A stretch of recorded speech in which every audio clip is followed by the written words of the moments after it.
Hello, Internet! Welcome to Game Theory, the show that's always vying to be best girl. Last episode, we went through all the new features of Doki Literature Club Plus and began to unravel the mystery of the new company, Metaverse Enterprises. By looking at unlocked emails, hidden files, and the new side stories, we learned that not only was Doki Literature Club a simulation created by Team Salvato, but that their universe, and by proxy our universe, may itself be a simulation in the world of these games. The biggest twist of all, though, came at the very end when we found clues suggesting that Monica had broken free from the game, ascending out of the simulation and inhabiting the body of senior engineer Ive Laster. So already that was a lot, but there was still one major thing that we didn't have time to talk about, and that was Virtual Machine 2, otherwise known as VM2, or perhaps most infamously of all, Project Libitina. Now, this is something that we theorized about extensively back in the original 2017 theories, which if you haven't watched, I highly recommend you go back to, since they're some of my favorite episodes we've ever done ever. Fun fact, they actually won us the Streamy Award for editing back in 2017. But outside of marveling at the amazing work of our editors, it's also information that's going to be helpful for everything that we're going to talk about today. Anyway, just to refresh you on the essentials so we're all on the same page, if you pursue Yuri as your romantic partner in the main game of Doki, she describes the plot of the book that she's reading, The Portrait of Markov, a book which has an ominous-looking eye symbol on the front cover. In the first act, Yuri makes it sound relatively innocent. Quote, basically it's about this girl in high school who moves in with her long-lost younger sister, but as soon as she does so, her life gets really strange. She gets targeted by these people who escaped from a human experiment prison, and while her life is in danger, she needs to desperately choose who to trust. In the second act, she gives us even more information. Basically, it's about this religious camp that was turned into a human experiment prison. All the people trapped there have this trait that turns them into killing machines that lust for blood, but the facility gets even worse, and they start selectively breeding people by cutting off their limbs and affixing them to, and then she cuts off. Great date conversation there, Yuri. 10 out of 10. Would date again. Through a series of coded messages in the original game, we learned that the name of these human experiments was Project Libitina, and that the goal was to unlock something called a patient's third eye. The name itself, Libitina, appeared to be a reference to the names of one of the original test subjects, who, based on details from a medical spreadsheet found at projectlibitina.com, seemed to most closely match the physical details of Yuri herself. Hidden amongst all the documents, there were also references to a sick and suffering girl named Alyssa, as well as to an antagonistic character who seemed to be either a priest or doctor named Renier. Ultimately, we concluded that this was leading to the next game in the series, where we, or Monica disguised as someone, or whatever, would be tasked with saving the Doki girls from these horrific experiments. Which brings us to today, 4 years later, and 4 years wiser, with a brand new series of clues hidden throughout DDLC Plus. So, let's just start with the basic facts. What does this new game tell us explicitly about Virtual Machine 2? Well, in the file Project Plan Outline, it's explicitly called out that VM1 is a small-scale project, a test case. The second, Virtual Machine 2, is designed to be a medium-scale simulation. And this lines up with what we already know. Doki takes place essentially in a single classroom, small scale, whereas The Portrait of Markov is all about a religious medical facility which would lend itself to having many more rooms and locations, probably a 3D environment. We also know based on other documents that Monica can indeed see her friends being tortured over in VM2. This is based on her monologue hidden in the original game, as well as from an email from Ravi in DDLC Plus. Quote, my best guess is that the memory being freed from VM2 isn't getting zeroed out, which technically gives VM1 access to it. From there, most of the information about VM2 that we get is from project manager Paula, when she emails the rest of Team Salvato to discuss their plans moving forward. They intend to move away from VM1 and instead try to create stable access to VM2. Team Salvato's moving away from focusing on Doki and instead working on this new game, Project Libitina. But so far, making a connection into this new virtual machine is something they've been unable to do. Paula seems to believe that they can build a connection into this new world thanks to an experiment that the simulation itself is running. Quote, I have an idea on how to increase connection stability to VM2. I'll go into detail in a more formal report, but some of the log files indicate attempts of theirs to pull together the access potential of multiple individuals into a single parallel unit. It sounds ridiculous, but if they actually get somewhere with it, then we might have a solid entry point that doesn't heavily intrude upon the VM. The VM will just be named Test VM for now, although the parallel access unit they're building in the VM seems to be called Project Libitina. And there it is, ladies and gentlemen, Project Libitina in the flesh. Kinda. And there's a lot of flesh involved. Now, if you're a bit confused by what all of that means, hang on, we're about to break this wide open. You see, once you collect 100% of DDLC Plus's files, you unlock the final reward, Test VM, Paula's new name for Virtual Machine 2, the one that houses Libitina, which means that finally, after all the years of teasing and theorizing, we get our first glimpses into into this new world, and it's a bunch of text. It's a text doc. We're welcomed by a black screen that shows us trying to connect to VM2. Remember, they still haven't come up with a stable connection to this world, which is why most of the text appears as random symbols. However, each time you boot things up, you see a fraction of text before losing the connection. Sometimes you're lucky enough to get a full sentence, other times it's just half a sentence, or two halves of different sentences. After hundreds and hundreds of reboots, online DDLC fans have collected all the pieces of text, and well, it's pretty random. It's kind of like assembling a bunch of dinosaur bone fragments. Some pieces fit cleanly into cohesive sentences, others are kind of guesses to where they go, and still others you have no idea what to do with. But after going through each and every line, I think there's enough here to give us a deeper understanding of Project Libitina and VM2's simulated world. Let's take a look. Right off the bat, it becomes clear that there are three very distinct writing styles present in the text that Test VM spits out at us. One that appears to be heavily religious, one that's entirely scientific, and a third that's rooted in science but seems to be a bit warmer or more personal. We know that this game is big on writing styles and grammar, and so the way that these sentences are worded to me indicates that we aren't just reading text from one person, but instead are reading from three different sources. First, the religious writing, probably from a priest-like character. We learned from Yuri in the original DDLC that this was a religious camp that turned into a human experiment prison. We also know that God clearly plays some part of Project Libitina thanks to the testing file at projectlibitina.com. Quote, "Will you not have as much faith in your personnel as you do in your God?" So we've guessed for a while that Project Libitina has religious roots, but what they're worshipping and what their goals are is made more clear from the decoded messages in Test VM. Gradual changes to the scripture class curriculum to incorporate an angel in mortal skin. She will walk the path to ascension and we will follow. Will ascend and bring salvation to all. May the third eye can only assume that even obstacles or failures are all part of the great plan, even if beyond my comprehension.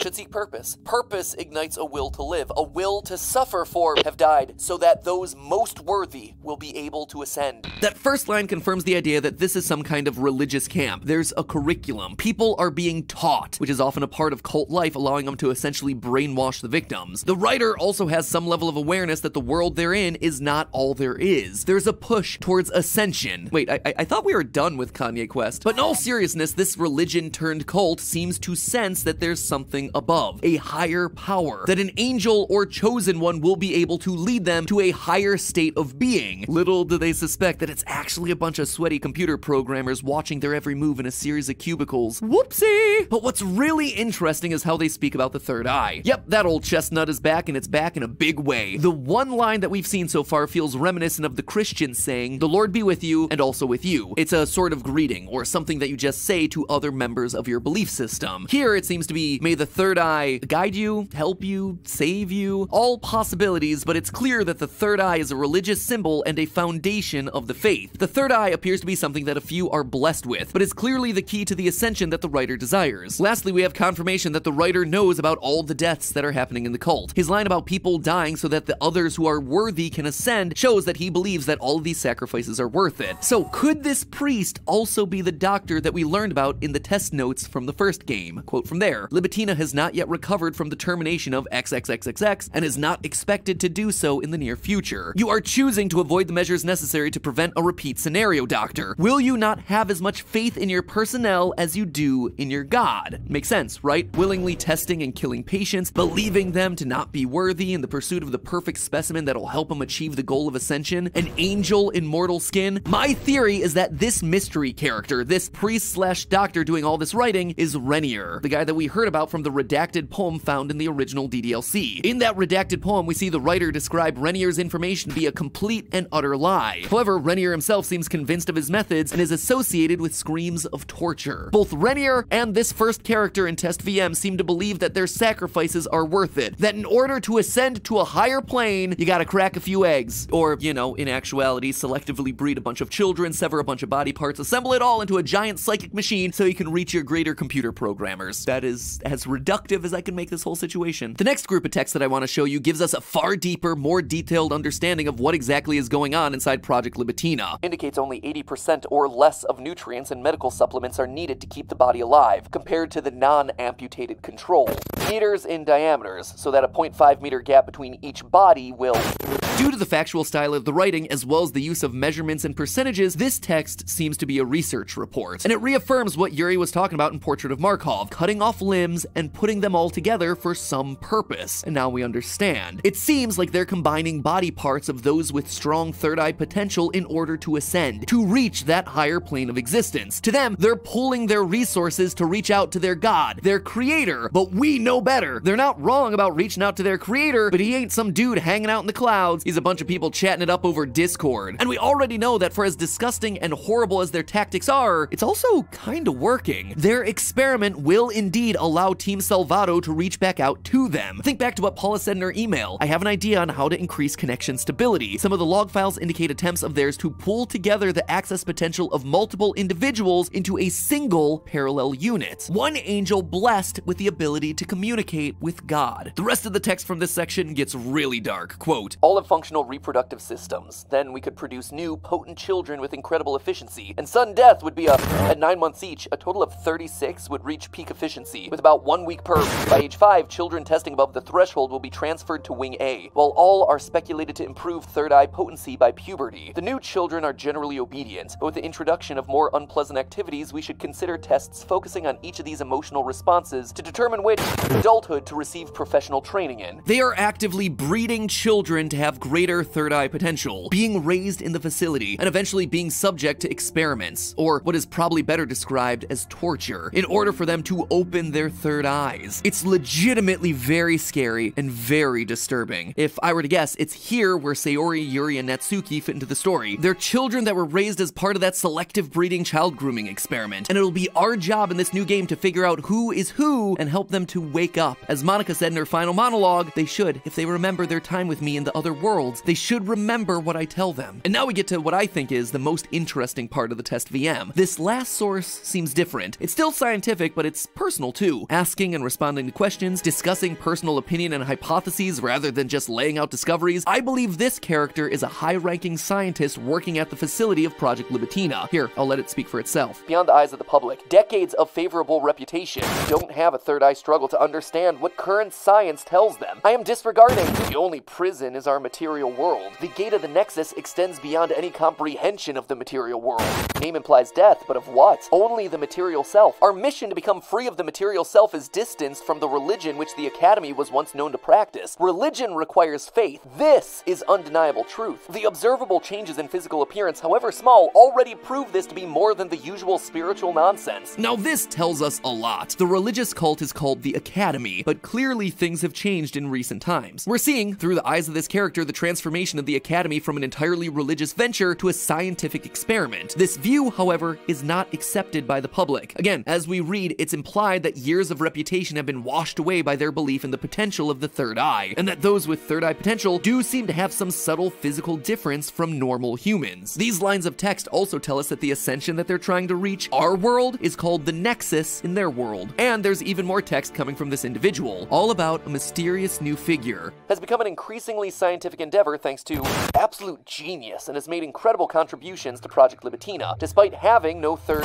have given him the title of Guardian to reflect. This implies that our writer does indeed have a third eye, and that those without third eye potential are seen as lower class. However, this mystery person that the text mentions, this Guardian, has helped a lot despite not having a third eye. Again, I think that this is them talking about Renier. Renier seems to be our main antagonist in this new story, the one who created the third eye theories in the first place and the quote-unquote science to test it all out. But there is still one question left unanswered. Where does Monica fit into all this? She's been established to have a connection with VM2, able to see the horrors that await them because she shares memory with someone inside that virtual machine, but so far I've only mentioned Sayori, Yuri, and Natsuki. Well, I purposely didn't group Monica together with the other 3 girls for a specific reason. I don't believe Monica is part of Project Libitina like the others are. Instead, Monica is a nurse. The same nurse, in fact, that wrote the redacted poem that ends up in DDLC. Think about it. A nurse would have access to all the girls, the facility, the areas that she might need to go to in order to save them. But also, that redacted text in the poem leaves the words, "nothing is real," implying that it's been messed with by Monica to let you know that she knows about the simulation. But the real kicker goes all the way back to Paula's email, "Let's move on." We established in the last email that monitor kernel access is how Monica got her name. It also refers to her level of elevated access in DDLC. Well, in the next paragraph, Paula states, quote, "I'm gonna spin up a read-only only hypervisor that we can use to test different ideas like this. The elevation level will be set to Monitor Adjacent Runtime Level Access, M-A-R-L-A,